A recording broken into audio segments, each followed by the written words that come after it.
এই সিলেটে এবং বাংলাদেশে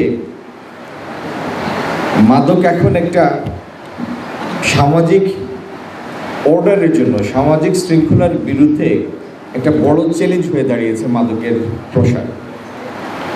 এই মাদকের প্রসারের রোধের জন্য যতগুলি অস্ত্র আমাদের হাতে আছে, তার মধ্যে একটা প্রধানতম অস্ত্র হলো শিল্প, সাহিত্য, সৃষ্টিশীলতার চর্চা করা। যারা এই ধরনের কাজের সাথে জড়িত, এটা শুধু মনের খোরাক না, এই সৃষ্টিশীলতা শুধু মনের খোরাক না, এই সৃষ্টিশীলতা নতুন সৃষ্টির আনন্দ, নতুন তৈরির আনন্দ, নতুন আবিষ্কারের আনন্দ, নতুন বুদ্ধিবৃত্তিক চর্চার ফসল।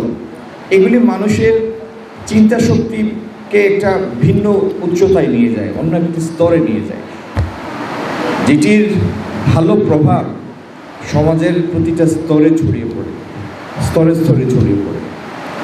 যারা শিল্প সাহিত্যের চর্চায় ঋদ্ধি লাভ করেছে, আপনি সেই সব দেশের দিকে, সেই সব সমাজের দিকে তাকালে দেখা যায় যে সেই সমাজগুলি কত rich not in terms of monetary or মানে not in economic interpretation, financial interpretation, rich in every other aspect of life.